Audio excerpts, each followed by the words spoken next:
Guys, भैया काफ़ी देर से नीचे वेट कर रहे हैं हमारा, थोड़ा सा लेट हो चुकी हूँ मैं और 2:30 बज चुके हैं यहाँ पे। 1:30 बजे हम लोगों ने सोचा था कि 1:30 बजे सभी लोग रेडी होके निकलेंगे। तो अभी हम जाएंगे सेलुलर जेल एंड उसके बाद है sound and sound light show. मुझे लगा आज बीच पे नहीं जाना है तो ठीक है, ये चल जाएगा। मैंने रखा था आज भी नीचे पहन सकते हैं, उसके बाद तो ये चलेगा नहीं। चलो मिलते हैं सेलुलर जेल में फिर।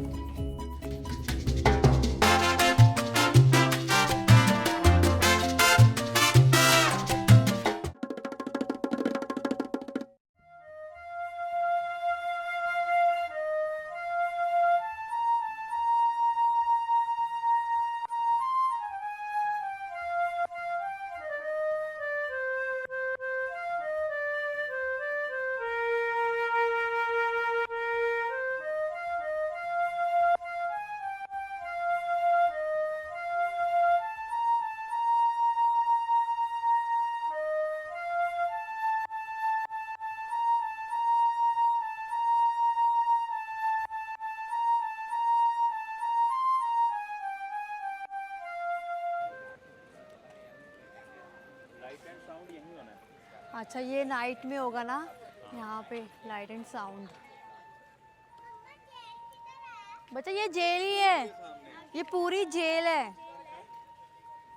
इसको सेलुलर जेल को काला पानी भी कहते हैं कि जो प्रिजनर्स होते थे उनको British during the British time वो लोग यहाँ पे भेजते थे। और काला पानी इसलिए बोलते हैं कि जो भी यहाँ पे आता था वापस नहीं जाता था। मतलब ये वर्कशॉप होती थी, यहाँ पे प्रिजनर्स दिन भर काम करते थे। और ये है ऑयल मिल, यहाँ पे सूखे कोकोनट डाल के ऑयल निकाला जाता था और हर प्रिजनर को 30 पाउंड तक ऑयल निकालना होता था। नहीं निकालने पे पनिशमेंट्स दी जाती थी। ये जो आप देख रहे हैं इसमें कोकोनट डाल के उसका छिलका उतारते थे और छिलके से कूट कूट के रेशे निकाले जाते थे। और कूटने के लिए ये लकड़ी का बोर्ड और ऊपर जो हाथ में पकड़ा हुआ है वो इस्तेमाल होता था। दोनों चीज़ें लकड़ी की ही होती थी। और अब बात करते हैं फ्लॉगिंग फ्रेम। यहाँ पे प्रिजनर्स के हाथ पैर और कमर बांध दिए जाते थे और पीछे से चाबुक से मारा जाता था। इस सीन को हम लोग इमेजिन भी नहीं कर सकते।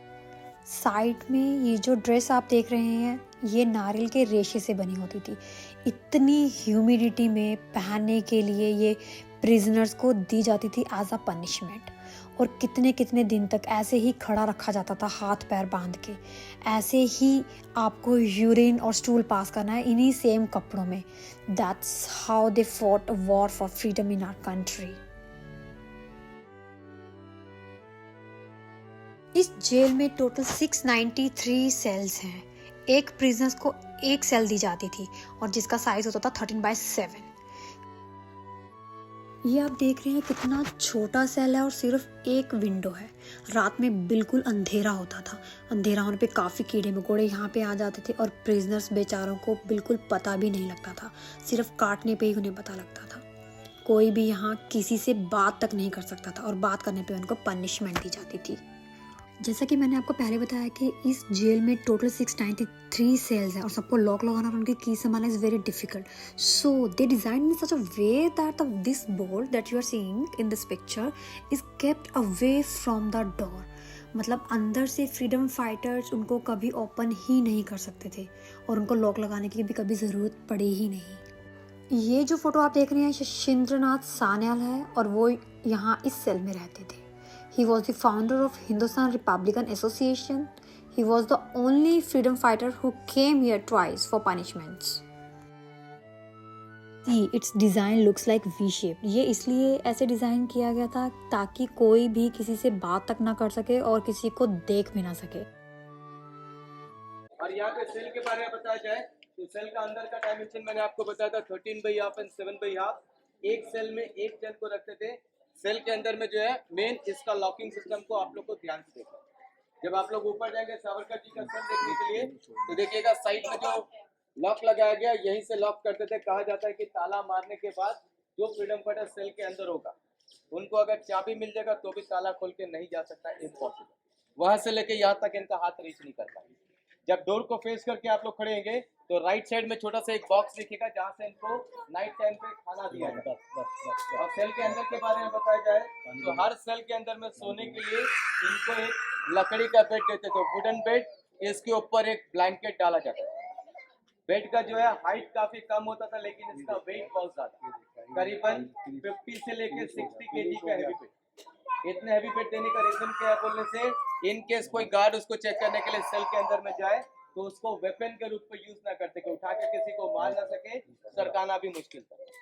खाना खाने के लिए इनको लोहे का बर्तन देते थे, आयरन प्लेट। एक तो खाना बेड टाइम में दिया जाता था। फ्रीडम फाइटर ये सोचे कि इसको आराम से ठंडा करके भूख लगने पर खाए, पॉसिबल नहीं है। आयरन को उसमें खाना बहुत जल्दी रिएक्ट होकर खराब हो जाएगा, पॉइजन हो जाएगा। तो आज भी हम लोग खाना खाते हैं तो स्टील या फाइबर का प्लेट, लोहे का बर्तन में। दिन भर काम करने के बावजूद पीने के लिए इनको ½ लीटर का एक पॉट पानी मिलता था। 24 घंटे में आधा लीटर पानी, वो भी बदबूदार, बहुत स्मेल होता था, पीने लायक नहीं होता। नहाने के लिए 3 पॉट भर के समुद्र का पानी, सी वाटर देते थे। एक तो गर्मी में काम कराते थे, बदन पर पूरा राक्षस होता था, और नमक पानी से नहाने पर इनका बदन और ज्यादा जलता था। तो हर चीज के लिए लिमिटेशन हुआ था।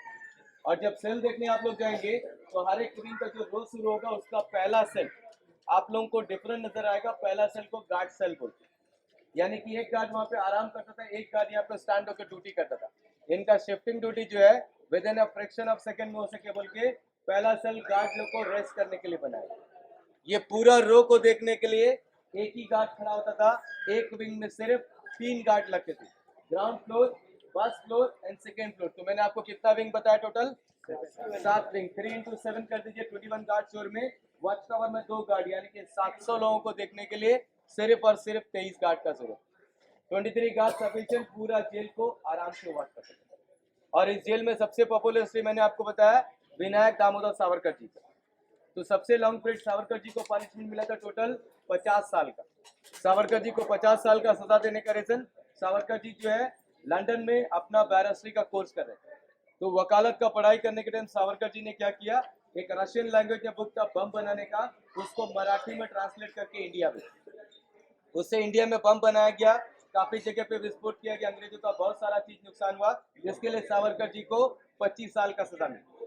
और एक 25 साल का सजा देने का रीजन, बुक के अंदर में पेपर को काट कर उसके अंदर एक पिस्टल रख के सप्लाई किया था, जिससे किसी ऑफिसर को शूट किया। तो 25-25 मिलाकर 50 साल। अरेस्ट करे थे लंदन में, एक जहाज में बैठा के लेकर थे, जहाज का नाम था SS मोरी। वो जहाज में लेकर आते वक्त जहाज जब फ्रांस में मार्शल स्पोर्ट की वहाँ पे कुछ देर के लिए रुका हुआ था, तो सावरकर जी उस जहाज से कूद के स्विमिंग करके भाग गए। तो बहुत लोगों ने हिस्ट्री ऐसा सुना है कि ये जेल से कोई कूद के स्विमिंग करके भागा, तो ये जेल से कोई नहीं भाग सकता। सावरकर जी भागे मार्शल स्पोर्ट में, वापस अरेस्ट किया कि यहाँ पे लाया गया विंग नंबर 7 का सबसे आखिरी वाला कमरा में, 10 साल के लिए रखा गया, 1911 से 1921। 21 के बाद सावरकर जी को वापस महाराष्ट्र भेज दिया गया था, रत्नागिरी जेल में। और काफी दिन तक सावरकर जी के इनके घर पे नजर बंद करके रखा गया, होम अरेस्ट। सावरकर जी का डेथ इंडिपेंडेंस के बाद में 1966 में हुआ, आजादी के बाद। अभी सावरकर जी का सेल में उनका लिखा गया कविता कमला काव्य, सोने के लिए किस तरह का बेड, खाने पीने के लिए किस तरह का बर्तन, ये सब का एक मॉडल रखा गया, ओरिजिनल, जस्ट एक मॉडल, ठीक है।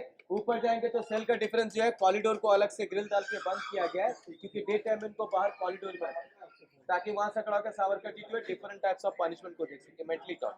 आप भी वहां खड़ा होकर देखेंगे तो वहां से आपको फांसी कर, वर्कशेड और फ्लॉगिंग फ्रेम दिखेगी। और जब 10 साल का पीरियड था सावरकर जी का, तो इनका भाई गणेश दामोदर सावरकर जी भी इसी जेल में सजा काटे। दोनों भाई एक ही जेल में, लेकिन दोनों भाइयों को आपस में 2 साल के बाद पता चला। इस हद तक कम्युनिकेशन गैप है, एक दूसरे को देखना, बात करना सबके लिए बनता है। यहाँ पे जो सेल बने हुए हैं बहुत ही छोटे हैं, जैसा कि उन्होंने भी बताया कि 13 into 7x7 के हैं, बहुत ही स्मॉल। और एक छोटा सा सिर्फ विंडो मिलता है जहाँ से आपको रोशनी नहीं है, और अदरवाइज पूरा का पूरा अंधेरा। चलो आज बाहर चलते हैं। तो अभी हम लोग जा रहे हैं टॉप पे, वहाँ पे कहते हैं कि जो सावरकर जी है उनका वहाँ पे जो सेल है, ठीक है, वो है वहाँ पे। ऊपर से रोज आइलैंड दिखता है, ત્યાં आ जाओ, कम कम नहीं आ जाओ। गर्मी की वजह से ना इरिटेटेड हो गई है ये।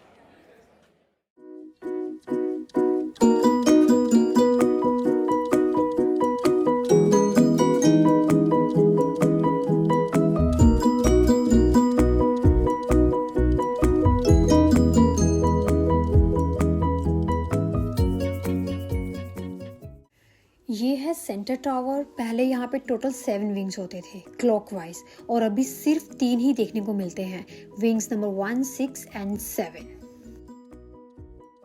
टॉप से हम नॉर्थ बे आइलैंड और रोस आइलैंड का व्यू एंजॉय कर सकते हैं। ये सामने जो आप लोग देख रहे हैं वो रोस आइलैंड है। वैसे बहुत ज़्यादा गर्मी थी, बट यहाँ टॉप पे बहुत अच्छी हवा चल रही थी और व्यू भी बहुत सुंदर था। हमने यहाँ पे थोड़ी सी फोटोग्राफी की और उसके बाद फिर हम यहाँ से निकल गए कॉर्बिन कोव बीच के लिए।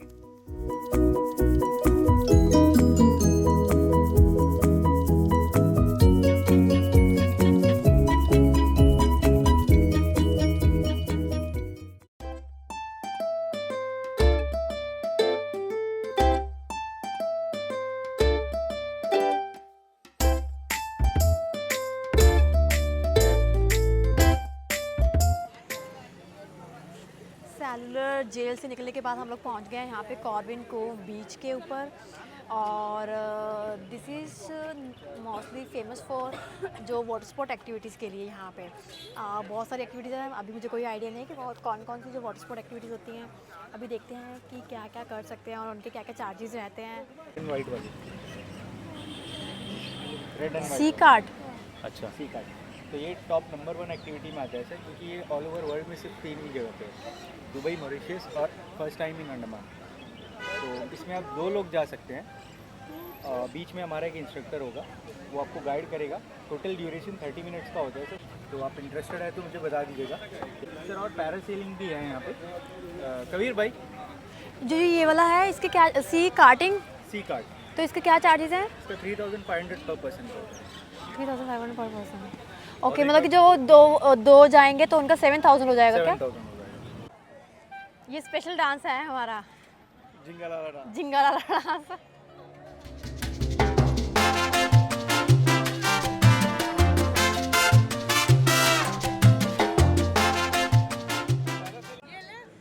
फ्रेंड्स, बीच तो हम लोगों को टट्टी बीच लगा।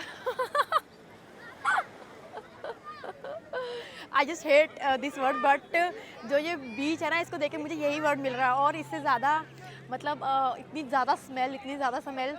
चलो ठीक है, अभी थोड़ा बहुत एंजॉय करेंगे। अभी हम लोग खाएंगे बेलपुरी। और कुछ है इनके पास। ये क्या है भैया? चना पापड़ी चाट है, मैंगो चाट है मैडम, खीरा भाई आम का क्या है? मैडम, भेलपुरी है, चना पापड़ी चाट है, मैंगो का सेपरेट, खीरा का सेपरेट, स्टार फ्रूट का सेपरेट।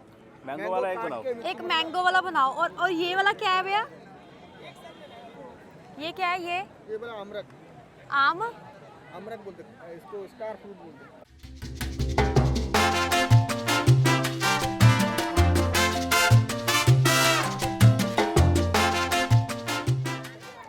ये चना चाट पापड़ी है और ये बहुत अच्छी लगी मुझे। इसका क्या, कितने का प्राइस है?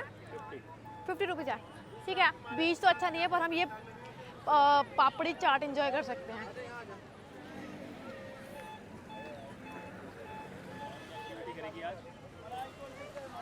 पैसे नहीं है एक्टिविटीज़ करने के लिए, आज बहुत महंगी महंगी एक्टिविटीज़ है। और यहाँ पे ये जेट स्कीइंग है, पैरासेलिंग है, और कौन सी बोली थी उन्होंने? सी कार्टिंग है। मतलब कि हर एक एक्टिविटी 3000 से 4000 के बीच में है पर पर्सन। तो अभी देख रहे हैं कि क्या करना चाहिए, और जिस तरह के हम कपड़े पहन के आए हैं इनके साथ कर सकते हैं कि नहीं कर सकते, क्योंकि उसके बाद हमारा एक लाइट साउंड शो भी है, तो कपड़े गीले हो गए। अब इस बीच के बाद हम लोग मिलते हैं सीधा लाइट साउंड शो पे। तो गाइस, हम लोग पहुंच चुके हैं वापस सेलुलर जेल में, और अभी यहाँ पे लाइट साउंड शो होता है जो कि बहुत ज़्यादा अच्छा होता है। तो अभी हम लोग वो देखेंगे। कृपया ध्यान दीजिए सर, अपना सिंगल लाइन बनाइए सर। वहाँ पे लाइन लगी हुई थी, हम लोग बाहर वेट कर रहे थे, और पूरे 5:25 पे इन लोगों ने बोला है एंट्री के लिए। टिकट्स हमारी जिन लोगों से हम लोगों ने पैकेज लिया था उन लोगों ने ऑलरेडी बुक करवा रखा था, बट लेकिन बहुत ज़्यादा अब पीछे की सीट मिली है मुझे, कहते 138 से आगे फर्दर 6+ सीट्स मिली है। बट देखते हैं पीछे बैठ के कैसा दिखता है शो। अब मैं यहाँ का व्यू दिखाती हूँ आपको, नाइट में कैसा लगता है सेलुलर जेल। यहाँ पे चेयर्स लगी हुई हैं, और आपको जो टोकन मिला उसके हिसाब से आपको बैठना है। चेयर्स के ऊपर ही नंबर लगे हुए हैं, तो जो नंबर आपको टोकन एलोकेटेड है वहीं पे आप लोग बैठ सकते हो।